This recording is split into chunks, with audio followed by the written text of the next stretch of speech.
यथा भविष्यति रात्रिः नीनास्यो वर्णसंयुक्तया जीवन चक्रम।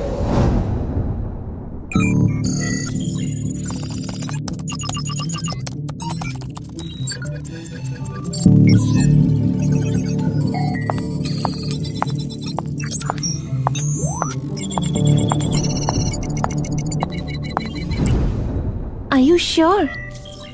तुम्हारी आखिरी टीम जो फील्ड में सर्वे के लिए गई थी, उनके 5 लोग इसी एरिया से गायब हुए थे।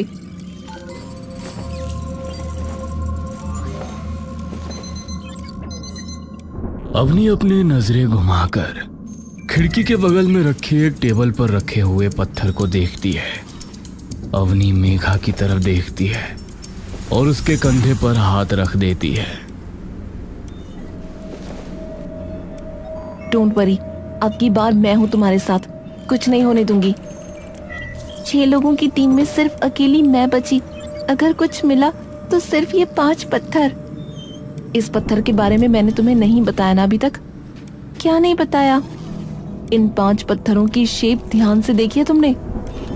हाँ, एक वूम की शेप है, पर ये शेप किसी सिंपल वूम की नहीं है, एक प्रेग्नेंट औरत के वूम की है। व्हाट? सबको यही लगा कि इन 5 पत्थरों की सिर्फ शेप नॉर्मल है, पर मुझे पता था इन 5 पत्थरों में कुछ और भी छुपा है। तो आपको कुछ मिला? अवनी पत्थर की ओर देखती है और उसके पास चली जाती है और जिस टेबल पर वो पत्थर रखा होता है उसकी ड्रॉअर से एक कागज निकालती है। इन्हें स्कैन किया गया तो इनमें से ना कोई रेडिएशन मिली और ना ही कोई और एनर्जी, पर हम एक चीज चेक करना भूल गए। क्या? Audio frequency. जब मैंने इन पत्थरों को इंफ्रासाउंड डिटेक्टर्स में एनालाइज किया तब उनमें से एक बहुत ही कम फ्रीक्वेंसी की साउंड वेव डिटेक्ट हुई। क्या था उसमें? एक संस्कृत का श्लोक था, वो भी पूरा नहीं सुन पाए, सिर्फ कुछ ही शब्द डिकोड कर पाए। क्या थे वे शब्द? मेघा और अवनी एकदम से बाहर की ओर देखते हैं। एक संस्कृत का कोई श्लोक था। अवनी वो कागज खोलती है और उसे पढ़ने लगती है।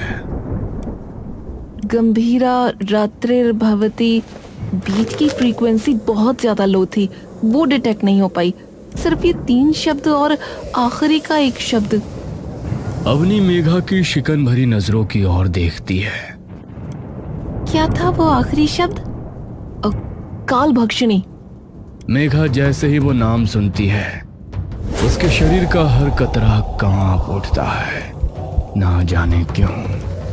क्या क्या मतलब है उस श्लोक का और इस शब्द का? गंभीरा रात्रिर्भवति, जब रात और गहरी हो जाए।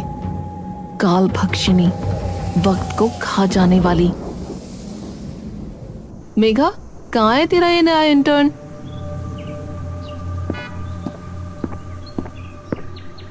आ गया मैम, आ गया। इंटर्न तुम हो, हम नहीं, जो तुम्हारा वेट करेंगे। You should be on time. I am so sorry ma'am, वो मैं मंदिर में माथा टेकने के लिए रुक गया था। अवनी एकदम से राहुल की ओर देखती है। तुम भगवान को मानते हो? बस मानता नहीं हूँ, शिव शंभू का भक्त और माता रानी का बेटा हूँ मैम। अरे ये क्या लिया यार मेघा, माना तेरा बॉयफ्रेंड है, बट कम ऑन।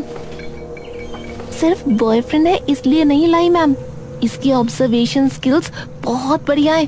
पैटर्न्स और अलग चीजों को पहचानना इसके खून में है। इसके पापा बड़े फेमस प्राइवेट डिटेक्टिव थे। अच्छा ठीक है, फिर इससे कहियो कि मुझसे कम ही बात किया करे, फालतू में ऑफेंड हो जाएगा वरना। अरे नहीं, जब काम की बात आती है तो वहाँ ये एकदम सीरियस रहता है। मुझे भी मैम बुला रहा है, आपने देखा ना? हाँ ठीक है।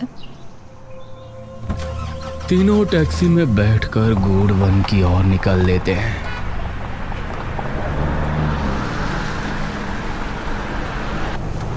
राहुल, एक सवाल पूछूं?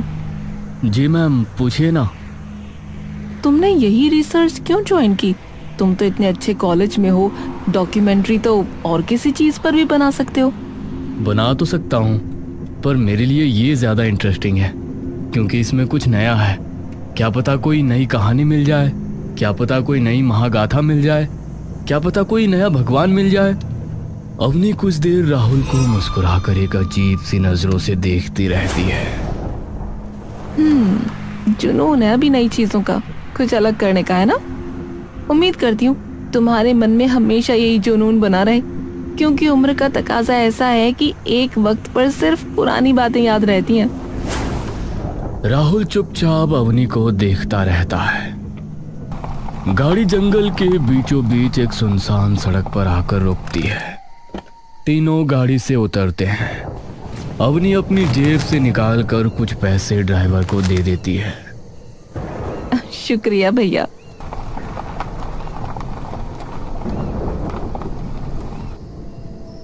अवनी, मेघा और राहुल अब सुनसान जंगल में एकदम अकेले थे। अवनी अपने बैग से 2 वॉकी टॉकी निकालती है।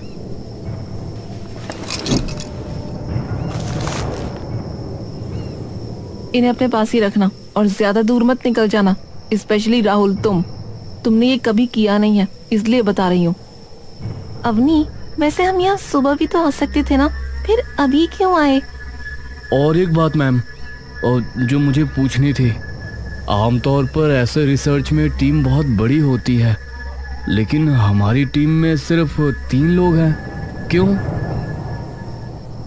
सबसे पहले तो ये कि हम रात को इसलिए आए हैं क्योंकि जैसा कि मैंने तुम्हें बताया, उस पत्थर में से कुछ आवाजें कैप्चर की गईं, जो कि संस्कृत का एक श्लोक था, जिसमें ये कहा गया था कि जब रात और गहरी हो जाएगी, तो इसीलिए रात को ही आना चाहती थी मैं। शायद कुछ ऐसा दिख जाए जो हमें दिन में ना दिखे। और तुम्हारे सवाल का जवाब, ये कोई ऑफिशियल रिसर्च नहीं है। जब लास्ट टीम के 5 मेंबर्स नहीं मिले तो इस रिसर्च को बंद कर दिया गया था। सिर्फ मैं और मेघा ही थे जिन्होंने बाद में ये रिसर्च जारी रखी थी, तो इसीलिए। ओह ठीक है। और कुछ? राहुल और मेघा दोनों नाम में गर्दन हिला देते हैं। Alright then. बोलिए शिव शंकर भगवान की।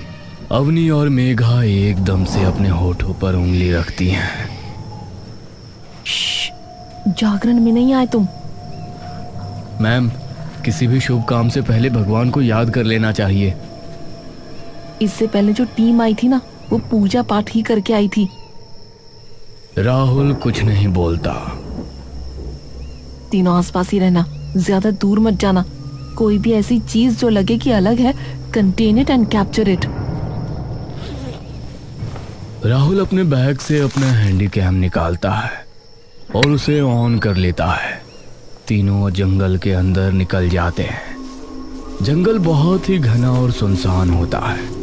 तीनों धीरे धीरे जंगल की दूरतम गहराई में जाने लगते हैं, जहां बिच्छुआ, हिगोट और कई झाड़ियां घनी होती जा रही थी। रुको, क्या हुआ? यही है ना वो जगह? अपनी अपने पीठ पर टंगे बैग में से एक नक्शा निकालती है और खोल कर देखती है, जिस पर गूढ़ वन लिखा होता है। ठीक कहा। अब एक काम करो, तुम दोनों उस तरफ जाओ और देखो, मैं इस तरफ जा रही हूँ। सेफ नहीं है अवनी, इतनी रात को अकेले ऐसे सुनसान जंगल में। अरे तू चिंता मत करना यार, तुम जाओ। एरिया ज्यादा बड़ा नहीं है, तो कवर करने में टाइम नहीं लगेगा। ठीक है, ध्यान से करना जो भी करोगे आप। तुम भी, और ज्यादा दूर मत जाना, वरना वॉकी की रेंज नहीं पकड़ेगी। ठीक है। मेघा और राहुल दाईं तरफ और अपनी बाईं तरफ निकल जाती है। मेघा और राहुल एक दूसरे का हाथ पकड़कर धीरे धीरे आसपास की सारी जगहों की छानबीन करते जा रहे थे। मुझे तो ये समझ में नहीं आ रहा कि हम ढूंढ क्या रहे हैं मैम। मेघा एकदम से राहुल की ओर देखती है। अब तो अवनी भी नहीं है, तो मुझे क्यों मैम बुला रहे हो तुम? अरे पर काम तो कर रहे हैं ना। बे प्लीज ना, मत बुलाओ। अच्छा अच्छा ठीक है मेरी जान। मेघा उसकी तरफ मुस्कुराती है। ये हुई ना कुछ बात। मेघा और राहुल आगे जाने लगते हैं। तभी उनके वॉकी टॉकी में से अवनी की आवाज आती है। Megha, Rahul, do you copy? Megha अपना वॉकी का बटन दबाती है। कॉपी। कुछ दिखा? Not yet. Alright, over.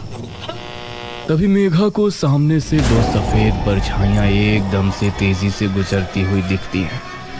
Megha गहरी सांस लेकर पीछे हट जाती है। कर्पूर गौरम करुणावतारम संसार सारम भुजगेंद्र हारम। राहुल वो आवाज सुन इस कदर मंत्रमुग्ध हो जाता है कि कब उसका हाथ मेघा के हाथ से छूट जाता है, इस बात का उसे खुद अंदाजा ही नहीं लग पाता।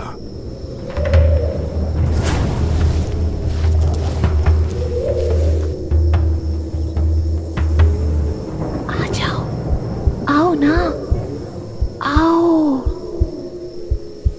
मेघा का दिमाग डर से इतना सुन्न पड़ चुका होता है कि उसे इसकी भनक नहीं पड़ती कि राहुल उसका हाथ छोड़ कहीं और जा चुका है।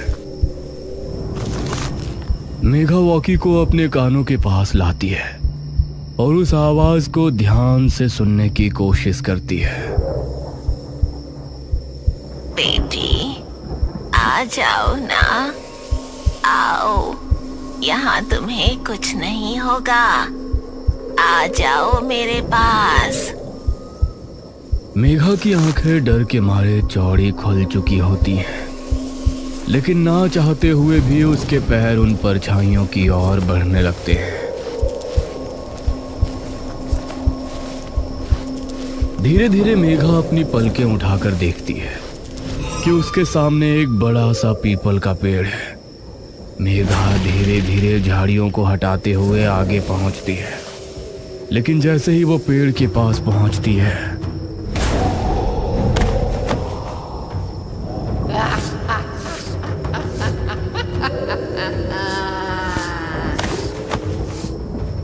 ये मैं कैसे?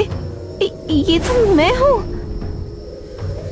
मेघा कांपती बिखरी सांसों से रोना शुरू कर देती है।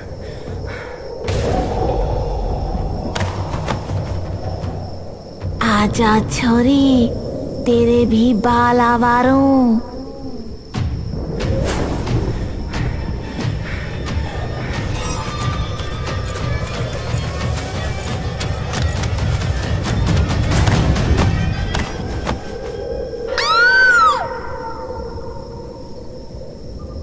राहुल मंत्र की ओर बिना कुछ सोचे समझे जा रहा होता है कि तभी उसे अपने सामने एक अग्निकुंड दिखता है, जहां एक मर्द औरत के लिबास में कुंड के सामने बैठा है।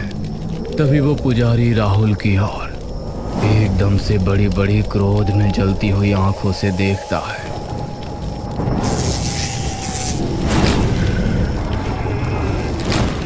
राहुल का शरीर मानो एकदम से बेजान हो जाता है। राहुल वहीं बिखर कर गिर जाता है और जैसे ही वो गिरता है, वो पुजारी जोर से अपनी दैत्य ध्वनि में चिल्ला उठता है, स्वाहा! आहुति संपन्न हुई। अवनी अपने वॉकी टॉकी पर राहुल और मेघा से बात करने की बहुत कोशिश कर रही होती है। Megha, Rahul, do you copy? दूसरी तरफ कोई आवाज नहीं आती। Damn it! अवनी उन्हें ढूंढने के लिए पीछे मुड़ती है कि तभी उसे मेघा के चिल्लाने की आवाज आती है। अवनी मुड़कर उस आवाज की ओर देखती है। जैसे ही वो आवाज के करीब पहुंचती है,